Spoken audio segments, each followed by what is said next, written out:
Et là, quand le gars qui pèse 3 trillions te dit je refais all-in là-dessus, tu dis bon, il y a un petit sujet. Tell me that wasn't amazing. On veut vraiment modéliser le monde réel et Jensen a très bien compris que ça c'est un domaine qui va exploser encore plus que ce qu'on a aujourd'hui. De toute façon, un être humain, c'est jamais que de la physique appliquée à un haut niveau, quoi.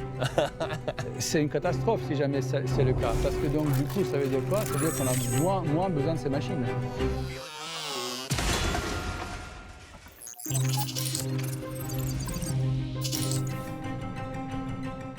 Salut David, merci d'être Salut avec nous Richard. sur Grand Angle Nova. Aujourd'hui, j'ai un sujet sympa, c'est les world models, et notamment parce qu'on parle beaucoup de Genie 3 et d'Omniverse. Can you sum this up in a sentence for me? What is Genie 3? It's a real-time interactive world model that allows you to create diverse, visually interesting worlds from a text prompt. We created a system called Omniverse. It's our operating system for physical AIs. You've heard me talk about Omniverse for a long time.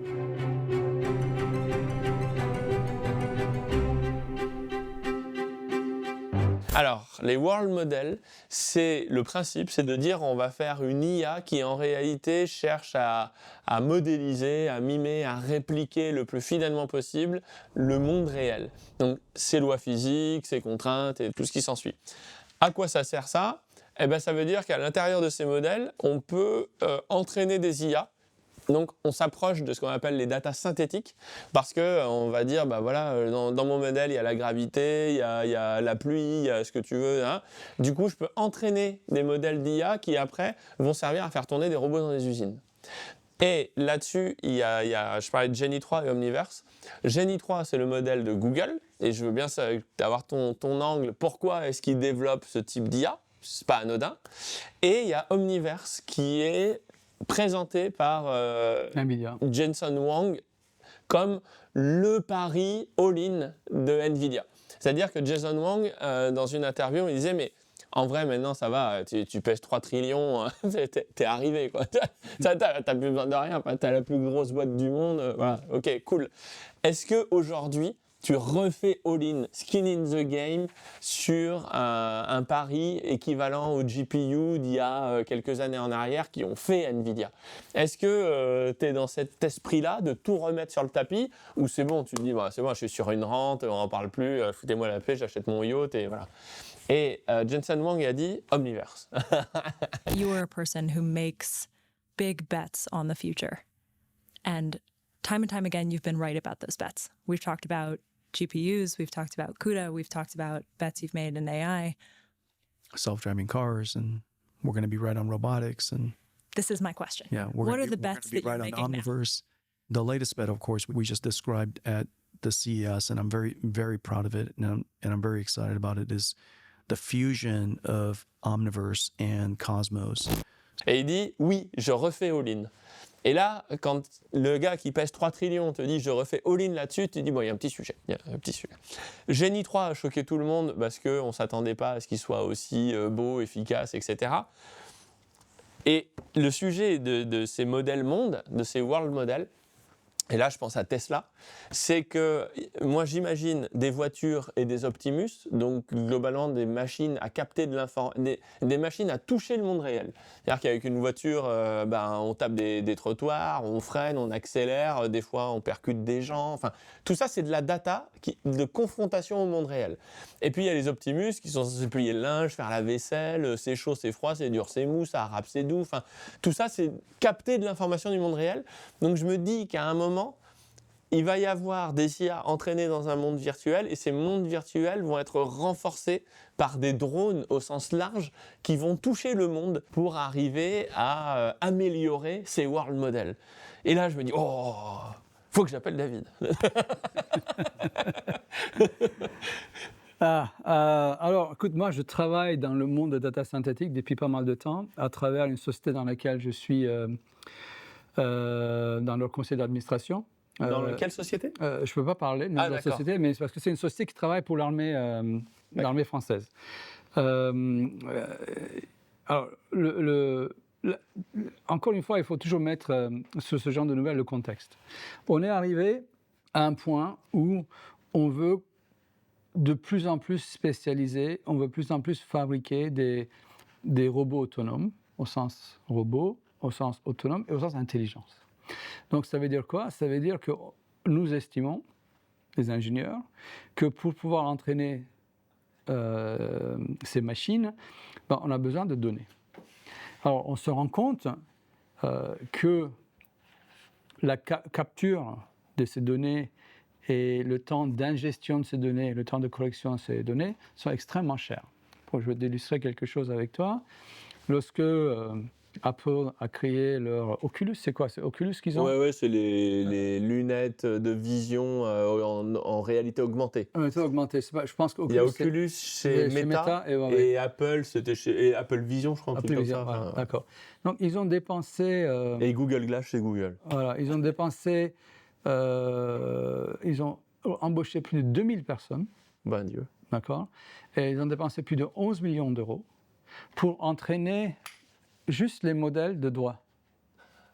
D'accord? Ah oui, pour arriver à détecter. Ouais, Parce qu'en ouais, fait, ouais. sur l'Oculus, on a le casque et avec les doigts, on bouge devant la lunette et puis ça clique, ça Voilà, bouge, ça exactement, mue. voilà. Voilà. Donc, juste pour ça. D'accord? Wow. Donc, ça a pris 2 ans. Ah oui. Ça a pris 2 ans. Et donc, pourquoi? Parce qu'il fallait prendre des doigts petits, des doigts gros, des doigts de femmes, des doigts d'hommes, des doigts d'enfants. Des doigts cassés. Des doigts cassés. Et donc, il y avait énormément de fausses positives, de fausses négatives. Il fallait faire beaucoup de collections, etc. Et donc, la complexité de la mise en place de modèles de données pour entraîner ce device était énorme. Donc, énorme. Donc, seulement des sociétés de cette taille sont capables d'aller faire ce genre d'investissement. Ah, on ne se rend pas compte. Hein. Tout ça pour détecter des doigts, Ouais. on se dit, bon, ça, c'est facile. Quoi. Non, parce que il y a la lumière, il n'y a pas de lumière. Pourquoi ça ne marcherait pas dans le noir? Tu vois ce que je veux dire? Oui, imagine, je suis en train de regarder un film, c'est le noir partout. Pourquoi est-ce que ça ou ça ne marchera pas? Donc, tous ces corner cases qui existent dans la mise en place de solutions qui sont acceptables par tout le monde requièrent énormément de temps, énormément de données dans un contexte de machines autonomes intelligentes. Alors, on a aussi atteint la possibilité de créer ces données. Donc, je veux dire, quand les données n'existent pas, qu'est-ce que tu fais? Tu vas prendre ta caméra et commencer à filmer. Imagine donc, tu travailles pour l'armée française. Tu veux équiper les chars de drones qui montent et qui doivent détecter sous la pluie, sous le brouillard, dans la neige, au Sahara, les copains des ennemis. D'accord? Donc des terrains qui sont comme ça, des terrains qui sont plats, des terrains avec des forêts, des terrains sans forêt, en hiver, en été, etc. Donc si tu regardes la multiplication de la matrice de tests qu'il faut pour alimenter un IA vis-à-vis d'un tel entraînement, c'est infini. C'est infini. Donc, on est arrivé à un point où on s'est dit, en fait, pour ces applications spécifiques, on ne peut plus utiliser les données naturelles. C'est fini. Il n'y en a pas assez. Il n'y en a pas assez. Et ça coûte trop cher. Ça coûte trop cher et trop long. Ouais. Voilà. On ne va pas recruter 2000 personnes à chaque fois pour bouger les doigts. Voilà, exactement. Ouais, c'est trop cher. Ouais. Et c'est trop long. Et d'ailleurs, c'est même pas sûr que ça marche aussi bien que ça, parce qu'on a toujours un cas qu'on n'a pas vu. Que le cas, il fait avec son petit, au lieu de faire avec ça. Donc, du coup, un marché de synthetic data est né. OK? Donc, tous les grands spécialistes de robots industriels, que ce soit en autonomie avec des humanoïdes ou non, sont passés du côté de data synthétique. Thales, etc. Alors, où ils sont en train de passer? Donc, nous sommes dans cette révolution de données. Et la seule manière, d'accord, d'arriver à créer des machines qui sont capables d'être fully autonomes dans n'importe quelle situation, c'est que ce soit comme l'humain. Parce que nous, on est capable de le faire dans n'importe quelle situation, et si jamais on ne le sait pas, on ne sait pas en décision. Et donc, pour l'IA, il y a 2 chemins pour y arriver. Un chemin, c'est de montrer tous les cas et toutes les probabilités de ce que vous pouvez rencontrer. Donc ça, c'est le modèle américain. NVIDIA, Omniverse. Google, Omniverse, d'accord? Donc on fait un monde virtuel et on multiplie les simules. Et le simule, exactement. Ce deux aspects différents, un c'est plus réel, l'autre c'est plus imaginatif, avec Google. Et l'autre côté, c'est le côté chinois. C'est ce qu'on a discuté auparavant, c'est tout ce qui est EZR. Donc, on s'en fout des données, d'accord? On va entraîner sans données. On va entraîner sans données, on va créer en fait ce que l'homme fait, parce que l'homme acquiert les données au fur et à mesure. Mais c'est vrai qu'avec le Absolute Zero Training, Ouais. t'as plus besoin de données. Donc t'as plus besoin de World Model.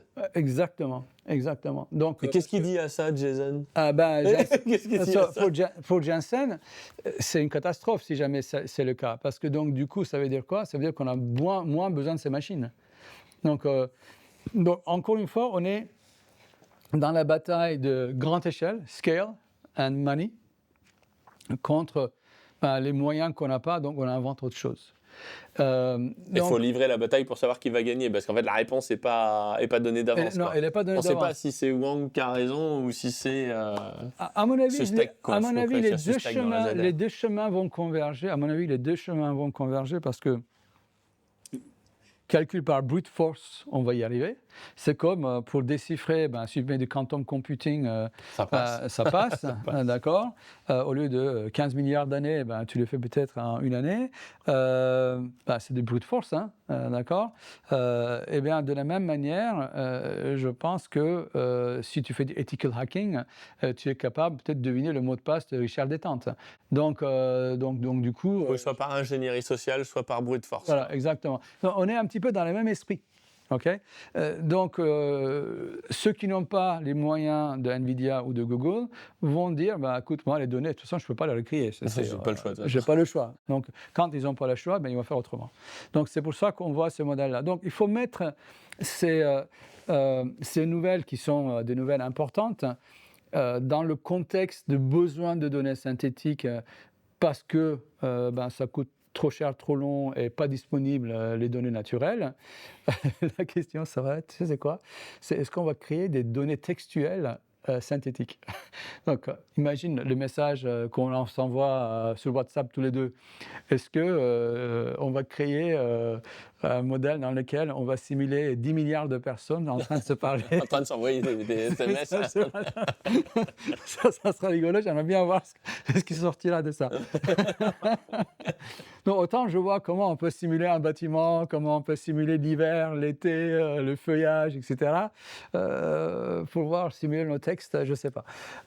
Faut simuler la psychologie d'abord. La psychologie, ça se modélise. Oui, ça se modélise et je pense qu'il y a des gens qui... Les marchés financiers, par exemple, ça se modélise. Oui, tout à fait. Il y a des choses...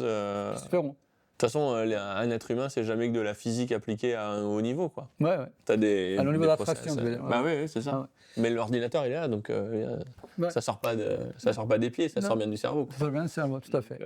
Donc pour moi ces nouvelles sont importantes.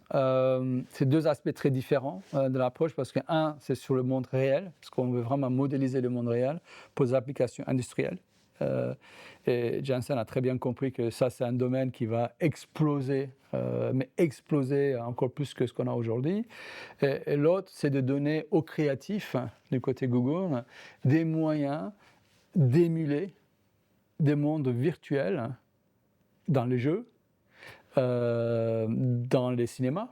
It's going to be wild. I would expect the first really good AI video game to be next year. Et ces deux approches, en fait, sont très complémentaires. Enfin, pour moi, je ne le vois pas en compétition. Je le vois vraiment en complémentarité. Et par rapport à l'approche qu'on voit avec tout ce qui est zéro data. Et par rapport à ce que j'appelle l'industrie des drones, Ouais. c'est-à-dire que, OK, on a moyen de créer une intelligence artificielle, soit par la brute force, soit par les AZR, OK, pas de problème. Mais à un moment, ces modèles-là, pour qu'ils aient un feedback pour s'auto-améliorer, il va falloir qu'ils puissent se confronter au réel. Parce que sinon, ils vont s'auto-empoisonner au bout d'un moment. Quoi. Ouais, mais si ça marche très bien, franchement, non. Et c'est là où je me dis que Tesla a un côté très fort. C'est-à-dire que collecter de la donnée coûte très cher. Mais dès l'instant que ce que tu vends, ce sont des machines à collecter de la donnée, ouais. mais que tu gagnes de l'argent pour collecter de la donnée, parce que quand tu vends beaucoup de voitures ou quand tu vends beaucoup d'Optimus, tu es rémunéré pour collecter de la donnée. Et ça, est-ce qu'il y a d'autres compagnies qui font ce genre de blague, de dire je vais industrialiser, je vais faire un business rémunérateur de la boucle de feedback de mon IA? Le seul business rémunérateur que je connais, c'est Facebook, Google qui prennent nos données et qui utilisent nos données pour entraîner leur modèle. Mais il n'y a pas de rémunération qui se passe. Oui, mais on n'est pas au contact du monde réel avec Google et Facebook. On est au contact, c'est que du texte, des images. Oui, c'est au contact de... Ils sont sur la représentation du réel à travers nous. Exactement, ce qui est quand même moins bien que le réel tout court, non? C'est un réel, Richard. C'est une forme de réel. Ah oui, donc toi, tu mets en parallèle les Optimus et les voitures avec les humains sur Internet. Oui, exactement. C'est une forme de réel. D'où l'intérêt de Musk pour X, où il voulait de la donnée interface chez ce clavier, quoi. Je me demande... Alors, ça, c'est une question, je ne sais pas. Il voulait de la donnée humaine. Ouais, je me demande s'il utilise les données de Lex pour entraîner XAI. Ah oui, je crois qu'il a déjà dit que c'était un peu le but. Mais du coup, ça veut dire que lui, il a à la fois le côté réseau social et à la fois le côté machine, robot, quoi. Ouais. Alors que Nvidia n'a ni l'un ni l'autre. Non, ils ont ni l'un ni l'autre. Bon, ils ont de l'argent, ils ont de l'argent. Aujourd'hui, ils sont numéro 1. Ils ne le seront pas pour l'éternité, mais oui, aujourd'hui, ils le sont. Ouais, moi je suis pas spécialement bullish sur Nvidia parce que j'ai du mal à voir. J'ai l'impression qu'ils ont plus profité d'une position. En fait, ils étaient dans le GPU au moment où la demande de GPU a explosé. Et chapeau, hein, c'est brillant. Je veux dire, le mec est brillant objectivement. Mais je vois pas comment, tu vois, l'effet d'entraînement derrière qui les propulse encore un cran devant. Une fois que les Chinois ont leur Gigafactory, il y a les Européens qui vont pousser Nvidia parce qu'on va acheter toutes nos puces. Ursula là, vient de le dire. Je ne sais pas. Honnêtement, je préfère pas spéculer parce que chaque société peut très bien pivoter sur des choses qu'on n'a pas envisagées. Ils ont les moyens d'acheter.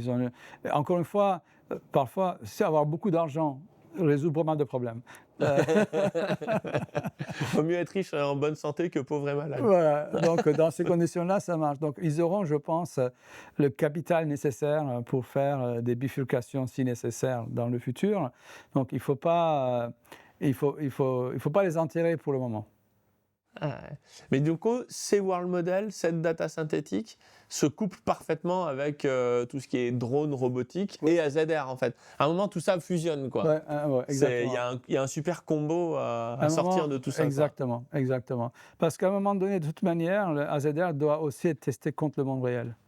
Et contre le monde réel, synthétique ou pas, c'est quand même un monde virtuellement ou actuellement réel. Donc, il va falloir qu'il y ait quelque chose qui se passe au niveau de convergence. Après, les Chinois, ils ne manquent pas de véhicules drones non plus. Hein. On en a testé chez BYD, chez NIO. C'est des machines à collecter de la data. Hein. Donc, je ne sais pas qui est derrière les papiers AZR, ASI, DeepSeek, etc. Mais forcément, on sait que tous ces gens-là, tous ces camarades capitalistes vont se retrouver. Enfin, la structure du pouvoir chinoise intégrée comme elle est au tissu économique va faire en sorte que de toute façon ces gars-là jouent ensemble. En tout cas, collaborent ensemble. Alors ensuite, économiquement, tu sais, ils sont très compétitifs entre eux. Donc ça, on l'a vu. Est-ce que les données sont dans une coopérative ou sont jalousement gardées? Ça, je ne sais pas. Et il y a aussi le Parti communiste chinois qui a beaucoup de données quand même. Oui.